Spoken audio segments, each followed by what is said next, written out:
ჩვენი სხდომა ეძღვნება აგვისტოს ომისა და ოკუპირებულ ტერიტორიებზე შექმნილი ვითარების შესწავლას, ასევე 2003-2012 წლებში სასჯელ აღსრულების სისტემაში არსებულ ვითარებასა და საკუთრების უფლებების დარღვევის ფაქტებს. მომდევნო პირი, რომელიც ახსნა-განმარტებისთვის შემოვა დარბაზში, გახლავთ გიორგი გონერი კაპანაძე, რომელიც აგვისტოს ომის დღეებში, მანამდეც, მაგრამ იმ დღეებში ხელმძღვანელობდა სხვებს შორის ავნევს, როგორც სოფელს და მას აქვს პირდაპირი ინფორმაცია იმისა, თუ რა დღეში იყო სამოქალაქო მოსახლეობა იქ, რა ბედი ეწიათ ორ სამშვიდობოს, რომელიც იქ მოკლული იქნა და ევაკუაცია როგორ განხორციელდა.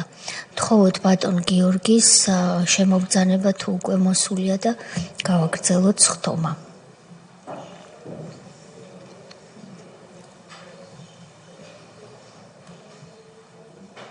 მობრძანდით ბატონო გიორგი, დამბრძანდით თქვენთვის განკუთვნილ ადგილზე, გულითადად მოგესალმებით და მადლობას მოგახსენებთ მობრძანებისთვის. ბატონო გიორგი, სანამ ჩვენ შევუდგებით მუშაობას, როგორც წესი დარიგია, პროცედურა ასეთი, ხელმოწერა უნდა გთხოვოთ იმ დოკუმენტის, რომელიც თქვენ ხელთ გაქვთ.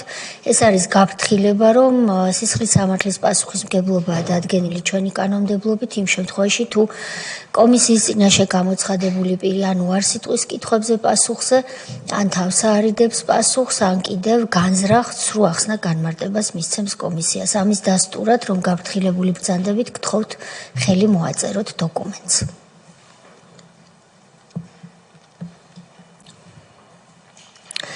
ბატონო გიორგი, თქვენ მრავალი წლის მანძილზე ამჟამად რუსეთის მიერ ოკუპირებულ ტერიტორიაზე, ცხინვალის რეგიონში საქმიანობდით, იქ ხართ დაბადებული, გაზრდილი, თქვენი ფესვები იქ არის და ჩვენი ქვეყნისთვის ყველაზე მძიმე დღეებში 2008 წლის აგვისტოს ომის პერიოდში ბრძანდებოდით ადგილზე, სადაც იყავით დანიშნული სოფელ ავნევში. ამიტომაც საინტერესოა თქვენი თხრობა რეალური ფაქტების შესახებ. თუ თქვენ წინააღმდეგი არ იქნებით, გამოვყოფთ ჩვენ თავისუფალი თხრობისთვის თქვენი მხრიდან დაახლოებით 20 წუთს და შემდეგ კითხვა-პასუხის რეჟიმში, რომ მოგვახსენოთ დანარჩენი, რასაც თხრობისას ვერ იტყვით. თხოვთ.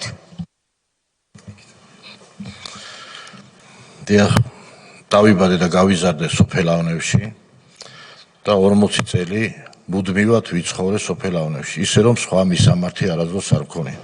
თუ არ ჩავთვლით სტუდენტობის პერიოდს და ჯარში სამსახურის პერიოდს. 94 წლიდან ვიყავი სოფელ ავნევის ხელმძღვანელი, მაშინ იყო ასეთი რაღაცა სასოფლო-სამეურნეო კოოპერატივი. ხოლო 2002 წლიდან ვიყავი თიღვის თემის გამგებელი, შემდგომ თიღვის მუნიციპალიტეტის გამგებელი. რა თქმა უნდა, 2008 წლის მოვლენების დროს ვიყავი თიღვის მუნიციპალიტეტის გამგებელი. რაც შეეხება ბევრის მოყოლა შეიძლება, მაგრამ მე კონკრეტულად შევჩერდები 2008 წლის მოვლენებთან დაკავშირებით.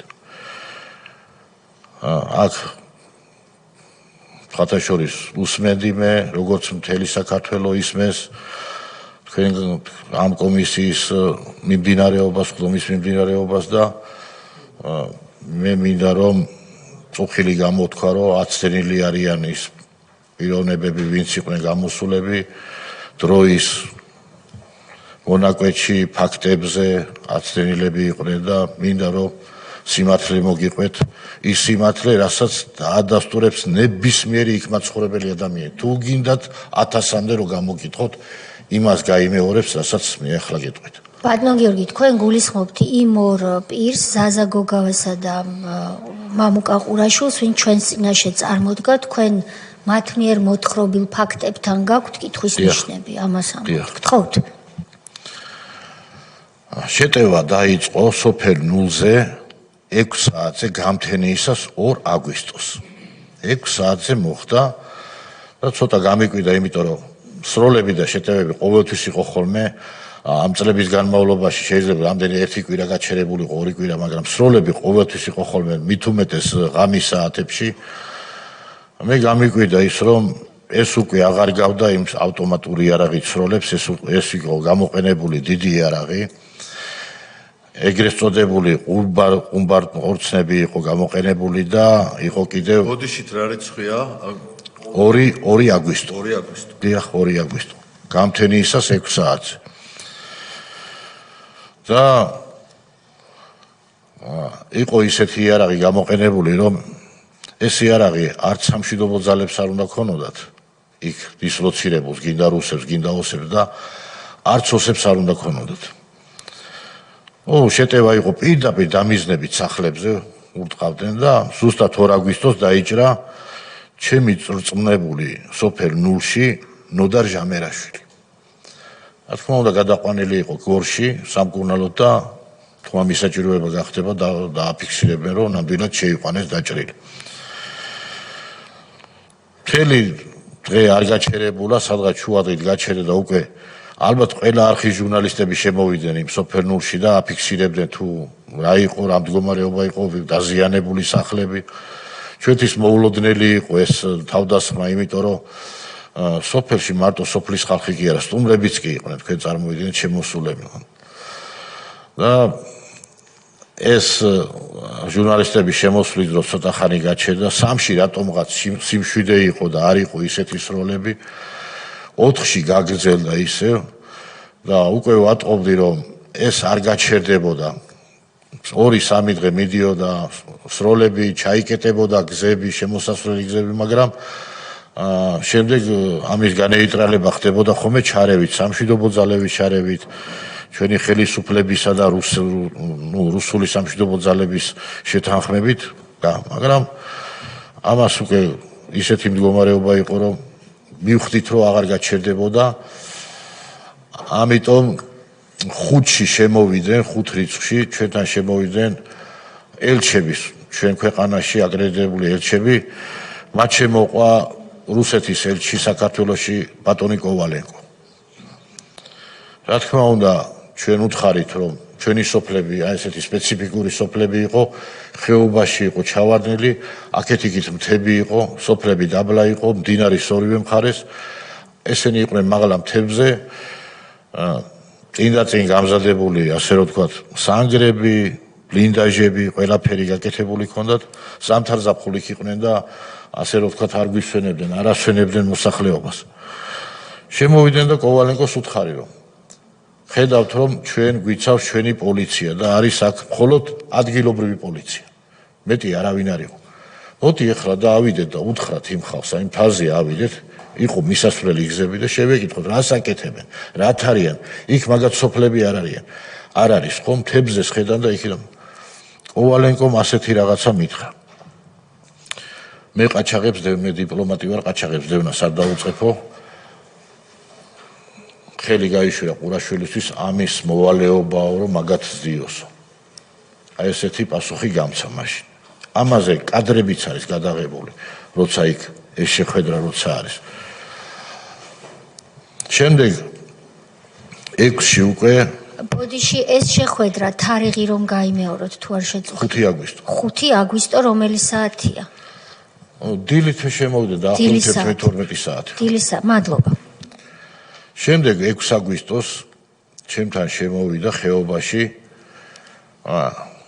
გუბერნატორი შიდა ქართლის რწმუნებული ბატონი ლადო ვარძელაშვილი და პოლიციის სამმართველოს უფროსი ბატონი დათო ტაბუცაძე. ეს ორი იყვნენ შემოსულები. ვაჩვენე დაზიანებული სახლები, ვაჩვენე ყველაფერი რაც ხდებოდა, შეუიარაღებელი თვალითაც ჩანდა ფათი პოზიციები, ოსური პოზიციები, ყველაფერი ნახეს და მითხრა, რომ დილით 7-შიო, გელოდები გორშიო, 8 საათზეო, მანქანები დაგხვდება დატვირთულიო, პროდუქტი დატვირთული, ფქვილით რაღაცა. და სახურავის მასალებით დატვირთული მანქანები, რომლებიც უნდა წამოიყვანო ხეობაში, გზის ჩაკეტვის შემთხვევაშიო, რომ ჩაიკეტოსო, მარაგი გქონდეთო. ეს სახურავის მასალები კიდევ გადაუნაწილეო იმ მოსახლეობასო, ვისაც დაუზიანდაო, ასე რომ ვთქვათ, სახურავი ვისაც დაუზიანდაო. 6-ში ისეთი ამბავი იყო მთელი ღამე, რომ მე დილით ვეღარ მოვახერხე გორში ჩასვლა. ვერ მოვახერხე, იმიტომ რომ ვარჩიე, რომ გორში ჩასვლას და პროდუქტების ამოტანას გამიკეთებინა იქიდან ევაკუაცია ბავშვებისა და ქალებისა. და ამ დროს თქვენ რომ ამას აკეთებთ, რომ ახერხებთ, რომ ბავშვებისა და ქალების ევაკუაცია გააკეთებინათ, თქვენი კოლეგებისთან გააქვთ კონტაქტი და ურთიერთობა, ეუბნებით რომ მე ამას ვაკეთებ და ვერ აშვებთ. კონტაქტები მქონდა, რა თქმა უნდა, სამშვიდობო ძალების სარდალთან, მამუკა ყურაშვილთან, მქონდა გუბერნატორთან და უთხრა რომ მე ვეღარ მოვდივარ, ეს უნდა გავაკეთო და იმიტომ ვერ მოვდივარ. ვინ იყო მაშინ? ალეკო ვარძელაშვილი. ხო. მქონდა ურთიერთობა და სატელეფონო კავშირები დიმიტრი სანაკუევთან და სახელმწიფო კანცელერიას ან მიკავშირდებოდნენ და ან უკავშირდებოდი ბატონი ჯამბულ ბაკურაძე მიკავშირდებოდა. მაშინ იყო პრემიერ-მინისტრის ან მოადგილე ანთანაშემწე, ზუსტად არ ვიცი. მაგრამ 2 საათში ერთხელ კავშირი ქონდა ხოლმე სატელეფონო კავშირი. ვითარებაზე ამახვილებდა ყურადღებას, რა ვითარება იყო. და პასუხი რა იყო, რომ თქვენ უკვე დაიწყეთ ეს პროცესი, გამოყვანის პროცესი, რომ ავფრთხილებთ? პასუხი ასეთი იყო. გამგებლებისთან პასუხი იყო ასეთი, რომ შევათანხმებთ მთავრობასთან. არაფერს არ მეუბნეოდნენ, არც ევაკუაციაზე, არც არაფერზე. აბსოლუტურად ესეთი რამე არ იყო. შევათანხმებთ, გადავცემთ. დაველაპარაკებთ. აი იგი. ანუ გიორგი, თქვენ რომ დაიწყეთ ეს ევაკუაცია, ასე ვთქვათ, და თქვენ რომ უთხარით, რომ მე უკვე აი ევაკუაციას ვაკეთებ აქ. იმათმა რა გითხრეს, რომ გააჩერეს პროცესი თვითნებურად? არა, არ უთხრიათ ეგ, რომ გააჩერეს. თუ შევათანხმებთ და არა, ევაკუაციაზე ბავშვებზე და ქალებზე დამთანხმდნენ, რომ უნდა გამომეყვანა. ძირითადად უნდა გამომეყვანა ბავშვები და ახალგაზრდა ქალები. აი იმ დღეს. მაგრამ თქვენი ძალებით, თქვენი ტრანსპორტი. ჩვენი ძალებით, კი, ჩვენი ძალებით გამოვიყვანეთ. მაშინ მოგეხსენებათ, მოსავლის აღების პერიოდი იყო და ჩვენთან საწვავი დამარაგებული ჰქონდა, თორე ისე, აი იმ ხეობასთან, ხო, 20 კილომეტრის რადიუსში არც ერთი გასამართი სადგური არ იყო. აი დაემთხვა, რომ საწვავი მქონდა და სახაზო ავტობუსები, რომლებიც უკვე ვეღარ მოძრაობდნენ, თბილისი ავნევი, ნული გორი, ხაშურის, აი ეს ავტობუსები მოვაგროვეს, სკოლის ავტობუსები და იმით გავაკეთე ევაკუაცია. ეს ყველაფერი ევაკუაციის დიახ. თქვენ ევაკუაციის ამბავი კონკრეტულად ვის ელაპარაკეთ, ვის შეუთანხმეთ? გუბერნატორს ველაპარაკეთ. დიახ. მე უბრალოდ არ გამტყუილი რომ არ გამომსვლო და ვეღარ ჩავიდოდი და დაურეკე და უთხრა ვეღარ მოვდივარ, ვერ ჩამოვალ პროდუქტებზე, იმიტომ რომ ევაკუაცია უნდა გავაკეთო. ამ დროს დაუკავშირდი ცხინვალისა და გორის ოფისებს. წითელი ჯვრის ოფისები იყო, ცხინვალშიც იყო, გორშიც იყო. და ვთხოვე, რომ იქნებ შემოსულიყვნენ, რომ აი ეს კოლონა რომ დაიძრებოდა, ბავშვების კოლონა, რომ არ ესროლათ და რაღაცა შეთანხმება მომხდარიყო ოსურ მხარესთან. მითხრეს, რომ დავლოდებოდი დაახლოებით საათნახევარი ველოდე, 12-ის ნახევარზე შემოვიდნენ. წითელი ჯვარი შემოვიდა და დაიძრა ეს კოლონა, დაიძრა და გამოვიდა. კოლონა, ეს ბავშვები და ქალები გამოვიდნენ და დაიკეტა ის გზაც. ნიქოზი ავნების გზა. ნიქოზი ერთადერთი გზა, რომელიც არც ერთ ოსურ სოფელს არ აკვეთავდა. ეს იყო მინდვრის გზები, 8 კილომეტრიანი, 8 კილომეტრი. და დაიკეტა. მოვეკეცით ალყაში, მორჩა. იქ აღარავინ შემოსულა და იქიდან აღარავინ გამოსულა. 8 აგვისტომდე. რა თქმა უნდა, შეტევა 6-ში უკვე ქართულ სამშვიდობო ძალებს ესროდნენ. ქართული სამშვიდობო ძალები იყო ყველაზე მაღალ წერტილში იყვნენ ავნებში განლაგებულები. ეს ადგილი დაიკავეს 2007-ში განთავსდნენ, მანამდე არ იყო ავნებში. რუსული სამშვიდობო ძალები იყვნენ და ქართული სამშვიდობო ძალები არ იყვნენ. 2007 წელს დაიკავეს ის სიმაღლე.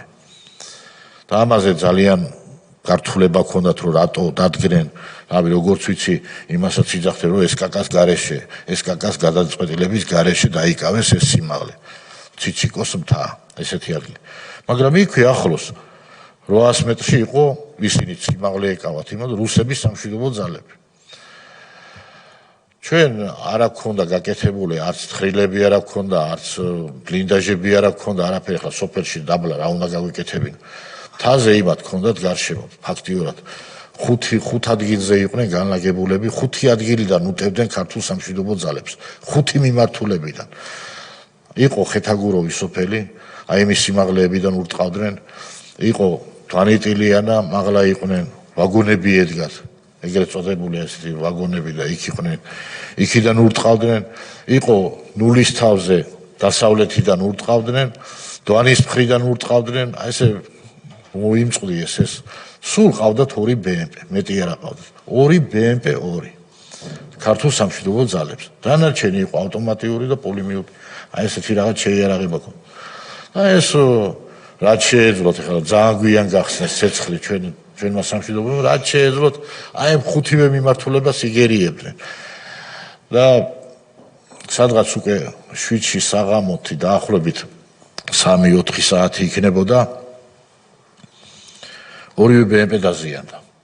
ეს დაუზიანდა ეს ბაშნია მოხადეს და მეორეს კიდევ ესეთი მაგას რულები აქვს, ბევრს როისთვის მე იჭედება ხოლმე და ეს რეზბით არის მოიხსნება და ახალი უნდა დააყენონ რა. ფაქტიურად დარჩენ ისინიც აი ესე რა არაფრის გარე, მაგრამ მომშველებელი ვიღაცა რომ მოხმარებოდა არც ის არავინ არ ეხმარებოდა. დაახლოებით 5 საათი იქნებოდა როცა არ ვიცი რა ეგეთი რა იყო სამშვიდობო ძალებს იქ ჰქონდათ გაკეთებული ბლინდაჟი, რომელზეც იყო დაახლოებით 15-20 სანტიმეტრის კრუგლიაკი დალაგებული და ზევიდან იყო 1 მეტრო მიწა დაყრილი. სადაც თავსაფარებდნენ დაბომბვის დროს.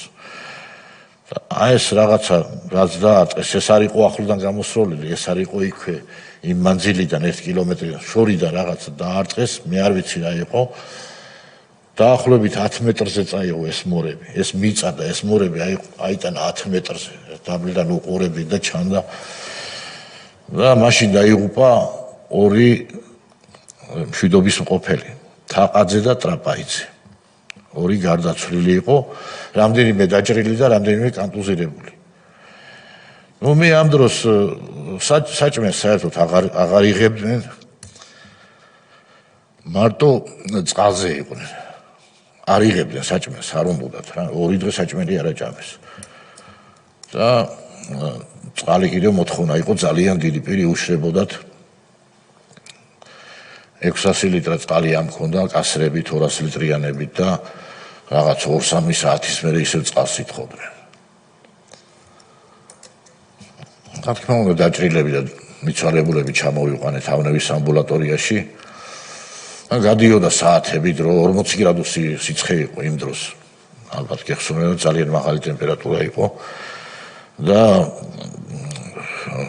საშიშროება იყო იმისა, რომ ეს დაჭრილები მართალია პირველად დახმარება აღმოუჩინეთ სიცხლის შეწყვეტა რაღაცა ამბულატორიაში ყავდა ექთნები, ექიმები, მაგრამ ამათ ესაჭიროებოდა თუკი გამოყვანა და ვერ გამოყვავდა. ყურაშოს ურეკავდი, ვეუბნეოდი, რომ იქნებ როგორმე გავიყვანოთ და მამუკა მეუბნეოდა, რომ არა, დაღამდეს და შენ მერე ღამე ერთი სიტყვით ვერავინ შემოდიოდა და მე ეს ღამე გამოვიყვანეთ იმ დროს, როცა 11-სა და 15 წუთზე როცა артиლერია ჩვენმა артиლერიამ გახსნა ცეცხლი, აი იმ დროს გამოვიყვანეთ, იმიტომ რომ ის საცეცხლე წერტილები, რომლებიც ამ გზას კეტავდნენ, ჩაჩუმდნენ. ზუსტი დარტყმები იყო განხორციელებული, სხვათა შორის მინდა გითხრათ. ზუსტად იქ ურტყავდნენ, სადაც ისინი იდგნენ. იმ ადგილებზე დაარტყეს. ესენი გაიფანტნენ, გაიქცნენ და ჩაჩუმდნენ. დილით გამთენიისას 8-ში გამთენიისას 5 საათზე შემოვიდა მეოთხე ბრიგადა. ეს იყო დაახლოებით 15-მდე, ეს 75 იყო ტანკი და ქვეითები მოსდებდნენ ეგრეთ წოდებული პიკაპებით, მანქანებით. შემოვიდნენ ავნევში გაჩერდნენ, ჩვენ გაგვიკვირდა რა, ავნევში დადგნენ, აღარ იძროდნენ, ეტყობა ბრძანებას ელოდებოდნენ და დაახლოებით 3 საათი იყვნენ სოფელ ავნევში, ცენტრში და მერე დაიწყეს მოძრაობა ცხინვალის მიმართულებით. ცხინვალიდან ავნევიდან ცხინვალამდე არის 9 კილომეტრი. და უნდა გაიარონ სოფელი ხეთაგუროვი, აი წუნარი ხეთაგუროვი ერთი და იგივე სოფელია, ტბეთი უნდა გაიარონ სოფელი ტბეთი და მერე უკვე არ ვიცი დუბოიროშას ეძახდნენ ხოლმე ნაძვნარი იყო და იქიდან უნდა ჩასულიყვნენ ქალაქ ცხინვალში. როცა მივიდა ეს კოლონა იმ ნაძვნართან, იქაც გაჩერდნენ ცხინვალში არ ჩავიდნენ. ჩვენი ჯარისკაცები სამხედროები გამოვიდნენ და თავი შეაფარეს ისვენებდნენ. წინააღმდეგობა არ შეხვედრიათ. არც ერთ სოფელში, არც მანამდე სანამ ავნევში ამოვიდნენ წინააღმდეგობა არ შეხვდათ, არც ცხინვალისკენ რო დაიძენ არ შეხვდა წინააღმდეგობა ვერ გაუწევდნენ უბრალოდ. ისინი იყვნენ გაფანტულები და მერე გავიგე სადაც იყვნენ.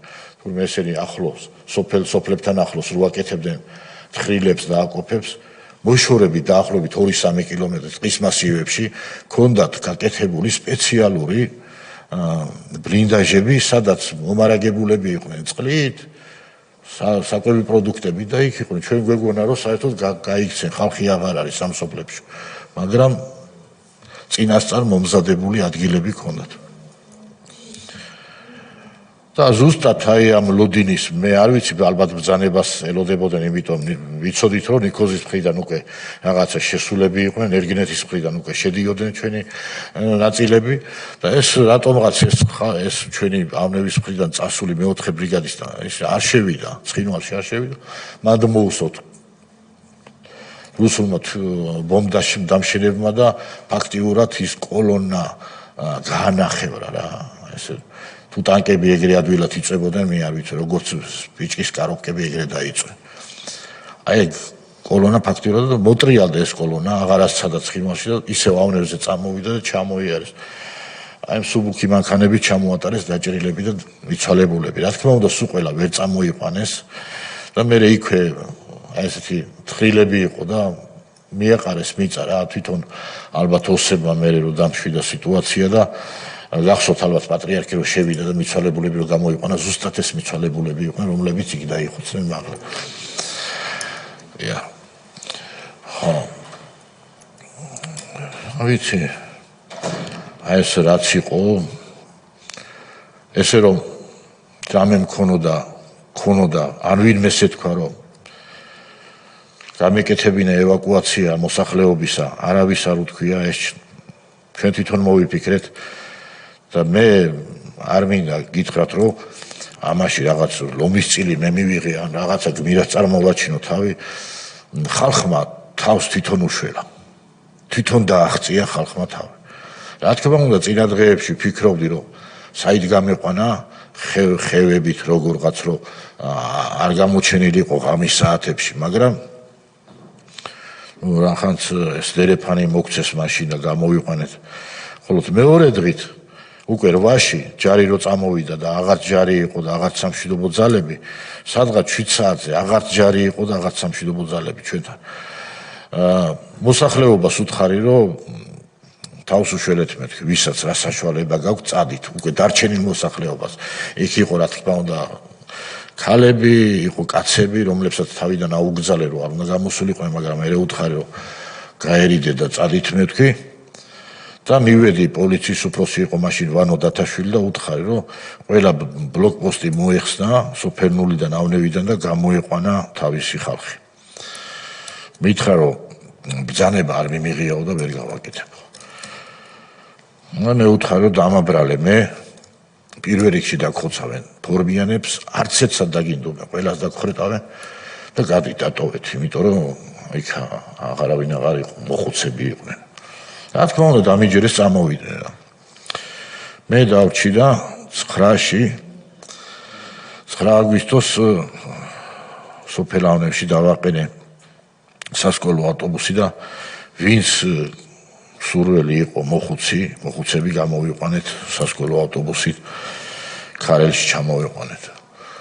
დანარჩენი დაახლოებით ორივე სოფელში 50-მდე მოხუცი დარჩა, ნულში და ავნევში არ გამოყვნენ. რატომღაც ეგონათ რომ დაინდობდნენ.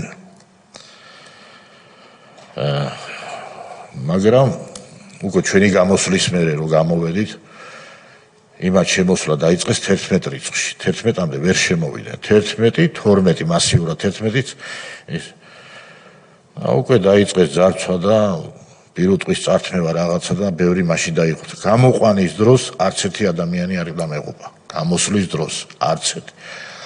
არც დაჭრილები ბევრი იყვნენ, დაბომბის დროს იყვნენ სოფელში. მშვიდობიანი მოსახლეობა დაჭრილები, მაგრამ არც ერთი დაღუპული არ ამყავდა. არც დაბომბის დროს, არც ევაკუაციის დროს, გამოყვანის დროს. დარჩენილები ვინ დარჩენ, მე უკვე დახოცეს 12-ში და შემდგომ რიცხვებში. არ დაინდეს. ზოგი სახლში ჩაწვეს, ზოგი კიდე იმის გულისთვის რომ წაერთვინეთ რაღაცა ძროხის გულისთვის მოკლეს. შურა ჯავახიშვილი ძროხის გულისთვის დახვრიტეს. დამარხეს თავის ეზოში. შემდეგ მიდიოდა მეორე მარადიორობა დაიწყო, შედიოდნენ სხვა ჯგუფები, ეგონათ რომ აქ რაღაცა არის, ესეთი განძი დამარხეს, ჭურჭელი რაღაცა ამოთხიდნენ, მიცვალებულს მიწას აღარ აყრიდნენ, ტოვებდნენ ესე, ისე მიდიოდნენ ეს მოხუცები.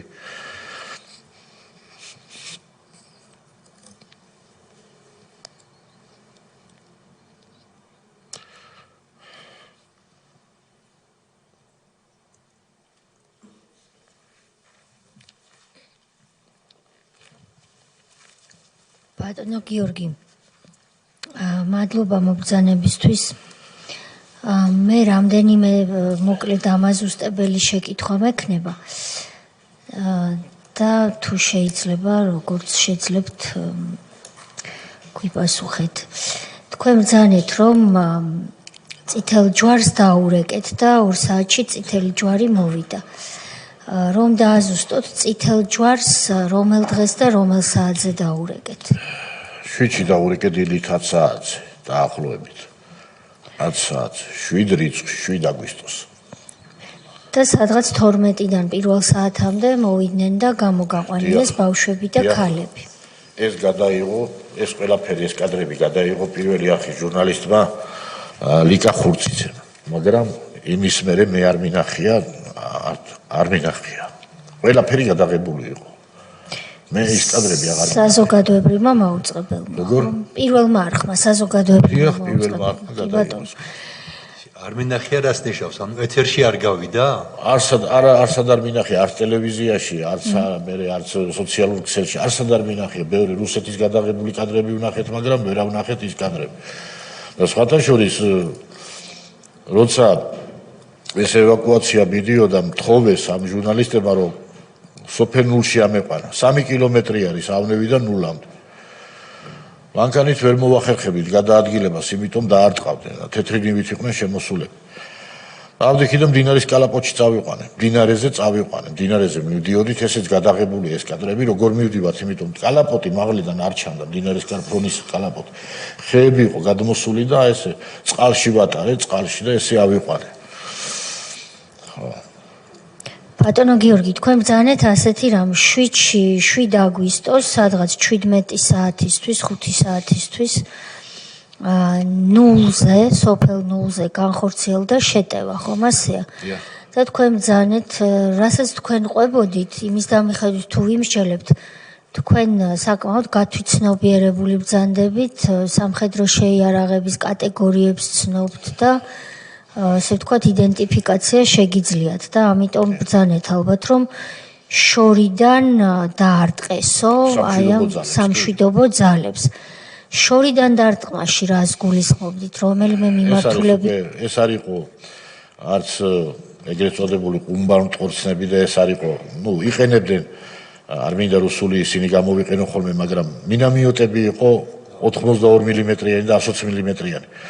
ძალიან ისეთი ის არის 120 მმ-იანი მაინც რომ 2 სართულიან სახლს რო დაეცემა ბოლომდე ჩადის რა ადგილზე ფეთქდება. მაგრამ ეს არ იყო ამ მინამიოტების ნასროლი, იმიტომ რომ მე დავაკვირდი სხვა დღეებში დავაკვირდი, როცა რაკეტებს ისროდნენ და შორი მანძილიდან. აი ეგრე რომ შემოვიდნენ თავიდან რუსებმა გაშლა, ვერ გაიშალნენ იქ.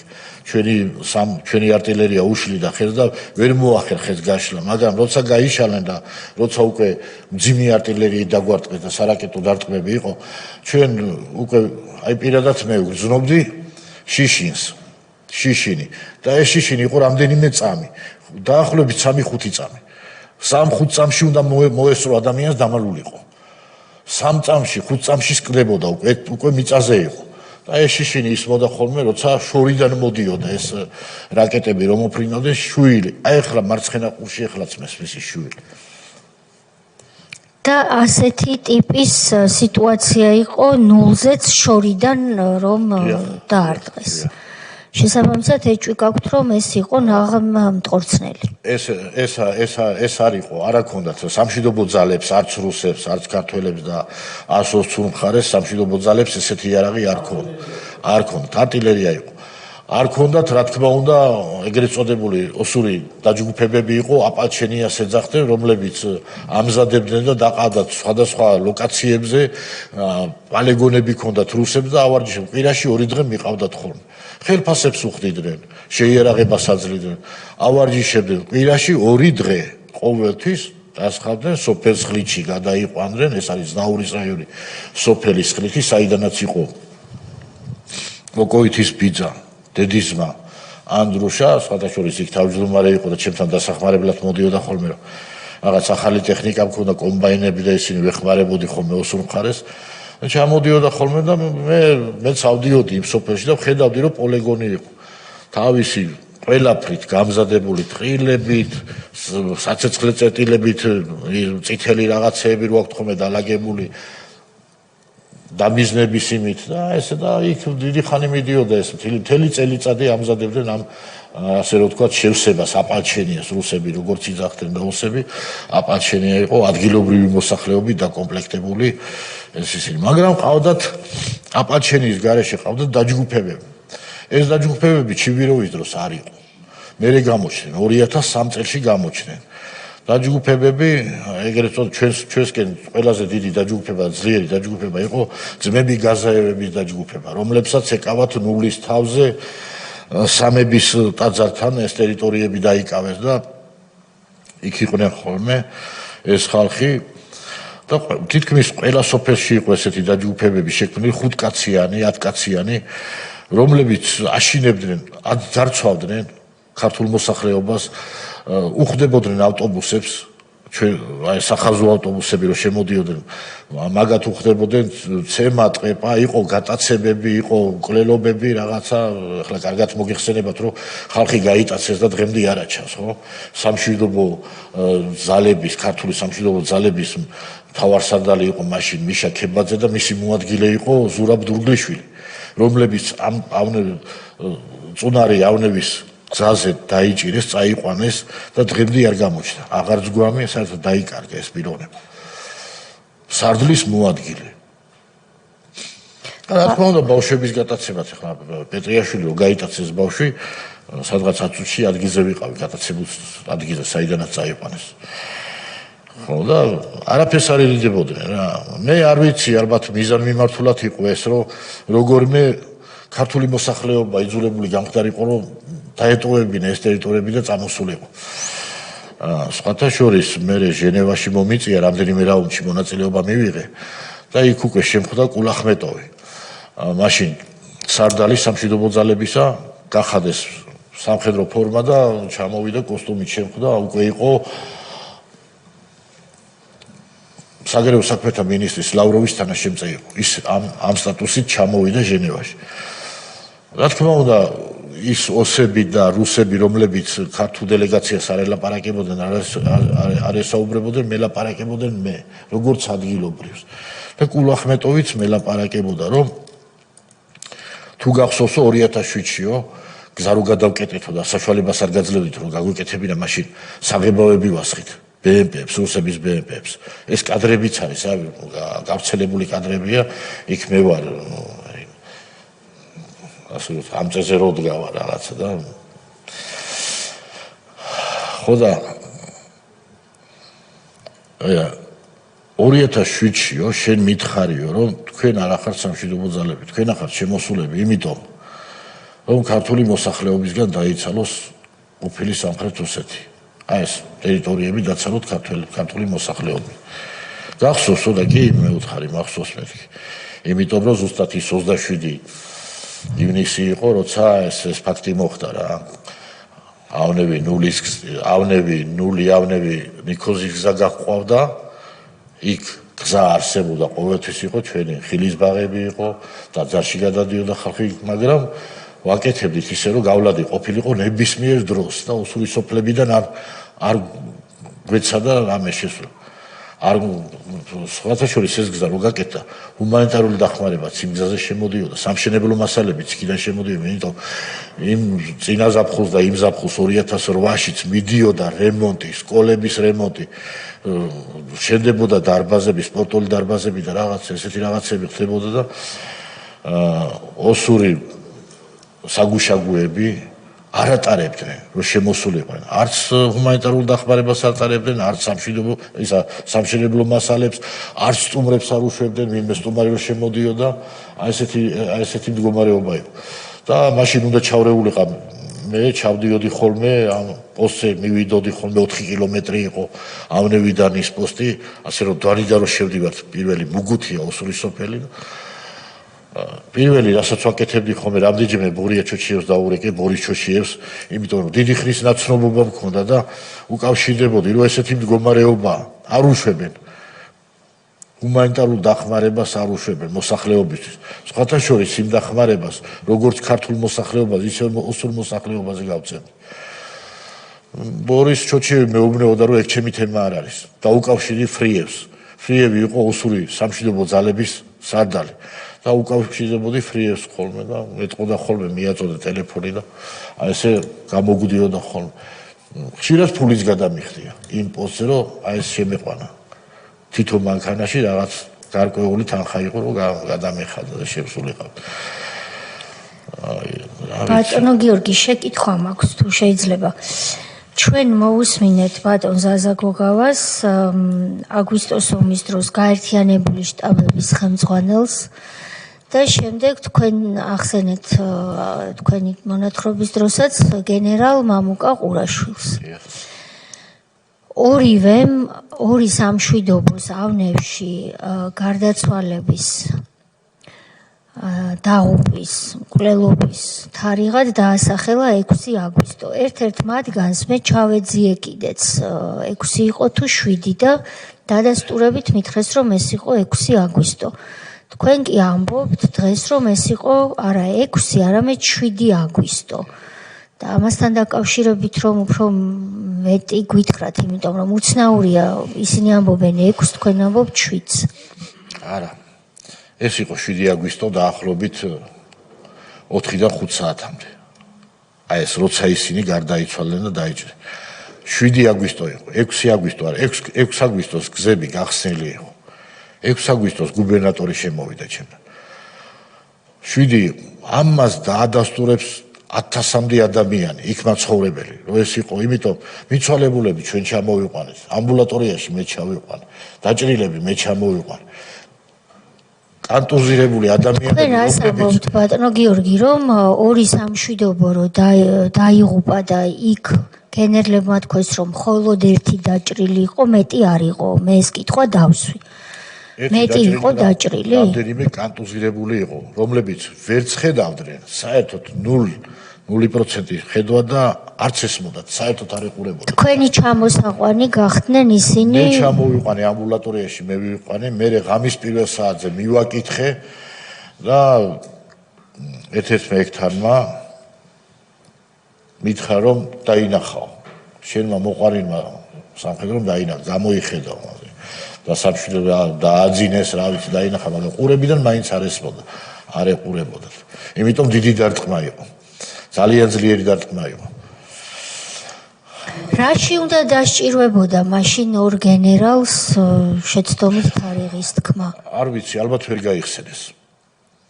გაიხსენეს მე ასე ვფიქრობ თორე რა ეხლა შვიდში დაიღუპნენ და ამას ყველა დაგიდასტურებთ კომისიის წინასხდომებს თქვენ თვალს ადევნებდით ალბათ როგორ ჩვენი კომისიის სხდომებს თქვენ ადევნებდით თვალს წინა კვირაში გადავახვიე და ყურაშვილის იმას უსმინე ნაწილობრივ გოგავას რაიმე შენიშვნა ხო არა გაქვთ მათ მიერ მონათხრობ ფაქტებთან დაკავშირებით აი გამიკვირდა რომ დროში ასლენილები იყვნენ რაღაცა და ფაქტები არასწორი იყო ხო მე უბრალოდ გამიკვირდა, იმიტომ რომ არა 6-ში, არა 7-ში, არა და ამ საათზე, რავი, როდის შეწყდა, როდის დაიბლოკა ევაკუაცია, როგორ მოხდა, რანაირად აი ეს ყველაფერი რა, რაღაცა მე უბრალოდ გამიკვირდა, ჩემი მოსახლეობაც მირეკავდა შემდეგ, რომ მეკითხებოდნენ, რომ რა ხდებაო რა, რატოა ეს რიცხვები არეულიო რა. რატო ყვებიან იმას, რაც არ იყოს სიმართლე. მე მივალ ადგილ თუ მე გამომიძახება, მე სიმართლეს მოვყვები და მე არ ვიცი ხლა. კი ბატონო, ბატონ ალეკოს აქვს შეკითხვა. მოგესალმებით ბატონო გონერ. პირველ ყოვლისა ძალიან დიდი მადლობა იმისთვის, რაც თქვენ შეძელით მაგ დღეების განმავლობაში, რომ მოსახლეობისთვის გაგეკეთებინათ და მე სიამოვნებით თქვენ იმდენი რამე შეძელით და გააკეთეთ, რომ მართლა იმსახურებთ მე მგონი უმაღლეს ჩინს განსხვავებით სხვებისგან. მე გეტყვით თქვენ რატომ ასე ვთქვათ გაგიკვირდათ ეს ყველაფერი. მე მანამდე ერთ კითხვას დაგისმევ თქვენ. უკვე 7, 8, 9, 10, 11 ეს დღეები ვახსენეთ ჩვენ. აი ამ შესაძლებლობების ადამიანს თქვენ არ იყავით იქ მარტო გამგებელი. თქვენ საერთაშორისო ფორმატებშიც იღებდით მონაწილეობას, მოლაპარაკებებში იღებდით მონაწილეობას, ოსურ მხარესთან გარკვეული კონტაქტები გქონდათ, ასევე რუსებთანაც, ოკუპანტებთანაც გქონდათ ეს მოლაპარაკებები. თქვენ ამ დროს კონტაქტი გქონდათ ვინმე მაღალჩინოსნებთან, თუნდაც მოკითხვის სახით, ვითარების მოკითხვის სახით, აი ამ ჩარჩენილი მოსახლეობა კი გამოიყვანეთ ნაწილი, მაგრამ რაიმე ურთიერთობა გქონდათ ან ადმინისტრაციასთან, ან უკვე მიდის ომი, ხო? ასეთი სიტუაციაა და თქვენ იქ რჩებით ადგილზე. ხო და სწორედ იმიტოა, რომ თქვენ რეალურად ხედავთ იმ სიტუაციას, რაც იქ ხდება და ადგილზე ხართ სხვებისგან განსხვავებით. და სწორედ ამიტომ თქვენ კითხვას ამიტომ პასუხობ, რომ თქვენ შეგეძლოთ იქ ბევრი რამის ადგილზე დანახვა და თქვენ როდემდე იყავით იქ. კოორდინაციას მე რაიმე კოორდინაცია თუ არსებობდა. არ მინდოდა მე თქვა, მაგრამ ვიტყვი. 6 რიცხვში მე მიკავშირდებოდა და ვერ დამიკავშირდა ესეთი პიროვნება იყო ინალ ბაზაევი. ეს იყო წუნარისაზად ბეთის მხარეზე საველე მეთაური და ამავ დროს იყო ცხინვალში ეგრეთ წოდებული 35-იანი დეპუტატები პარლამენტი ჰქონდათ, 35 პარლამენტარი ყავდათ და იმ პარლამენტის წევრი იყო. ვერ დამიკავშირდა, ალბათ არ ვიცი რატო ვერ დამიკავშირდა, უკვე ჭირდა იქ დაკავშირება ჩვენთან, ახშობდნენ ხოლმე სანამ მაგთისანძა მთლიანად დაზიანდებოდა, მანამ ჩახშობა მიდიოდა ხოლმე სატელეფონო საუბრები ანკლებად. მოვიდა ჩემთან ნიკო გასიევი და გადმომცა ესეთი რაღაცა. გიორგი კაპანაძე ვარ, მაგრამ აბსოლუტურად თელიზნაურის რაიონი, ოსებიც და ცხინვალის ოსებიც ყველა მიცნობდა როგორც გონერი კაპანაძეს ეს. რა ვიცი, თავიდანვე ეგრე მიცნო. გადაეცით გონერის რომ მაღლა მინდორში წუნარის წყალსაცავის მიდამოებში პოლიციის საგუშაგო გქონდა, რომ ეს გზა არ დაეკეტათ, ავნევი ნიქოზის გზა არ დაეკეტათ. გაიყვანოს იქიდან ეს ხალხიო, თორემ ყველა დაიხოცებაო. და დარწმუნებული ვიყავ ახლა მინდორში, ტრიალ მინდორში თხრილები ქონდათ და რაღაც პესოკის ტომრებით გაკეთებული ისა, ქვიშის ტომრებით გაკეთებული სანგრები ქონდათ რაღაც. ვერც ერთი ვერ გამოასწრებდა იქიდან, მე რა თქმა უნდა გადავეცი ეს ყველაფერი პოლიციის უფროს ვანო დათაშვილი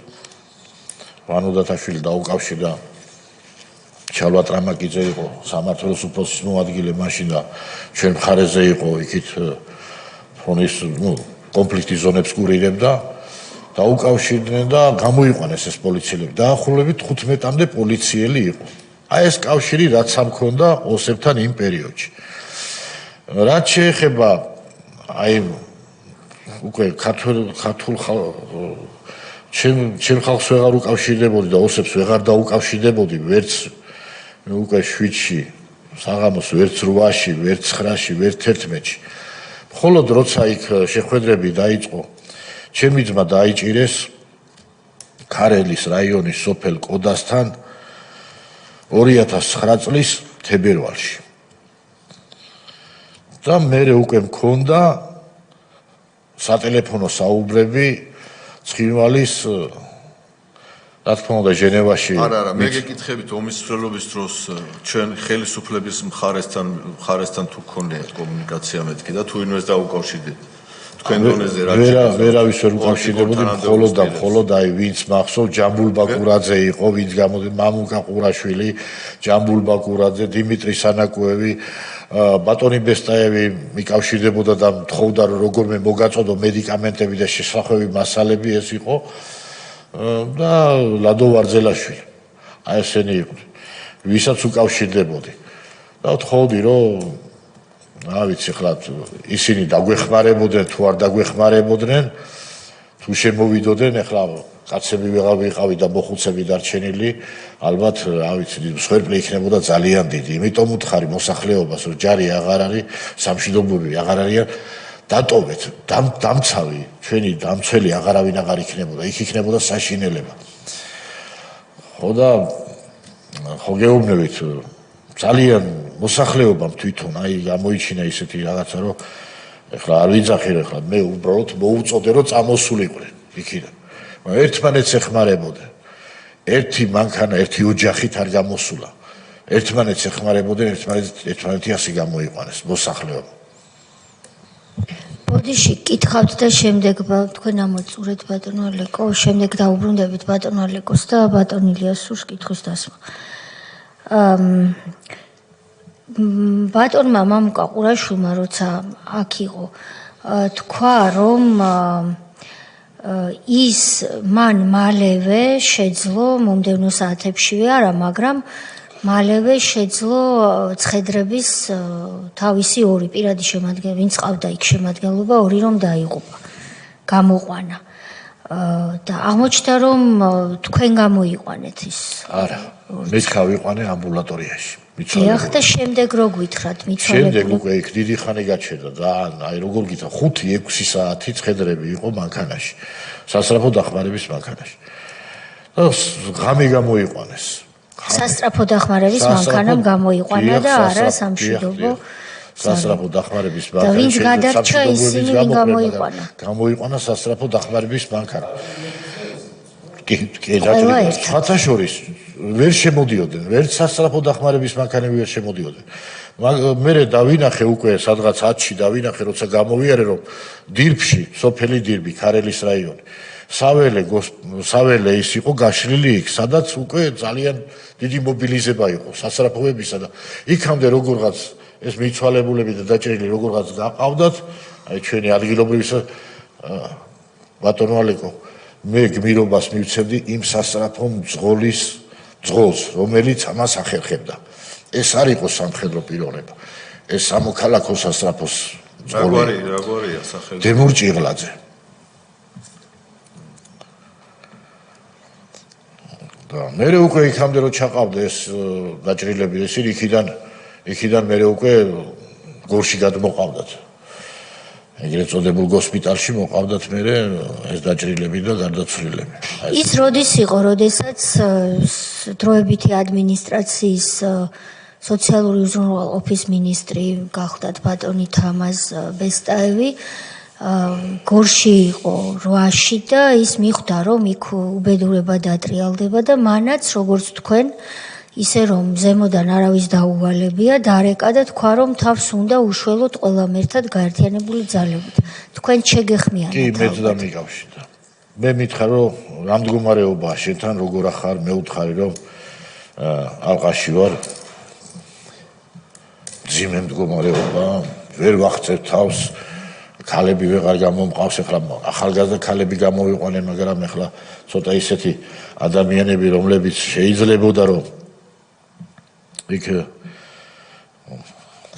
ახლა ადამიანები ვართ და იცით რომ რა ხდება ომის დროს მით უმეტეს როცა ესეთი ბანდფორმირებები არიან მე უკვე შემომსვლელები რა ხდება მე როგორ აწიოკებენ ადგილობრივ მოსახლეობას და ამიტომ გადავწყვიტე რომ ბავშვები და ახალგაზრდა ქალები საშუალებაც არ მქონდა რომ სულ ყველა ერთად გამოგვიყვანა არ იყო იმდენი ტრანსპორტი ჩვენთან ორი სოფელი ვიყავით სულ ყურაშვილს რო ურეკავდით არ მოსთხოვეთ რომ ან ტრანსპორტი მომაშვი ზუსტად მაგას ვთხოვდი რომ მომხმარებოდნენ როგორმე შვიდში კი შვიდში ვთხოვდი და რა გითხრათ ვერ შემოდიოდნენ ფაქტიურად რა ვერ არავინ არც ერთი მანქანა არ შემოსულა არც ერთი თვითონ მამუკა ყურაშვილი იყო 6-7-ში შემოსული ავნებში პირადად 6-7-ში არ მინახე შეიძლება 8-ში შემოვიდა ან 7-ში ღამეში მოვიდა არ ვიცი მე არ მინახე 7-ში მთელი დღის განმავლობაში და გითხრათ რომ ვერ დაგეხმარებიო არა ვერ მეხმარებოდნენ კარგი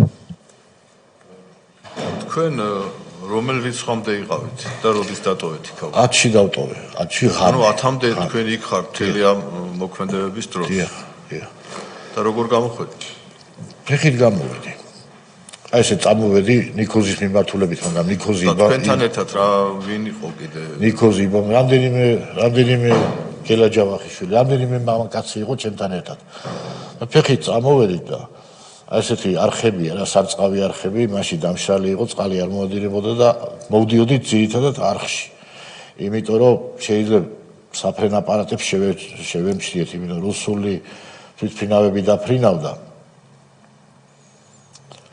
და არხებთან მოვდიოდით და როცა ამ ხმას გავიგონებდით ვიმალებოდით არხებში რა ესე ჩამოვახწე სოფელ ელქცეული არის გორის რაიონი აი ღამე იყო და артиллерия იდგა მცირე артиллериას ეძახიან 12 კილომეტრზე არის ზომის ამ артиллерიის მცირე артиллерия ჩვენი артиллерия იყო იქ 100 მეთაური იყო შუბითიძე როგორც მახსოვს და დაიძახეს რომ დამიძახეს დეკო ღამე იყო და მე უთხარი რომ გონერი ვარ მეთქი და მე იმ 100 მეთაურმა უთხრა რომ გამგებელიაო და რა ვიცი აი ესე მივედი რა რამდენი იარაღი მე კიდე რამდენიმე რაც გზაში ავკრიფე მიტოვებული იარაღი ქვეყანა იარაღი იყარა დაახლოებით 6 ავტომატი მომქონდა მივედი რაც მოითხოვე პირველი წყალი და მალე ენერგია იყო ანუ 10-ში თქვენ დატოვეთ იცოდით რომ უკვე უკან იხევდა ჩვენი დანაყოფები თუ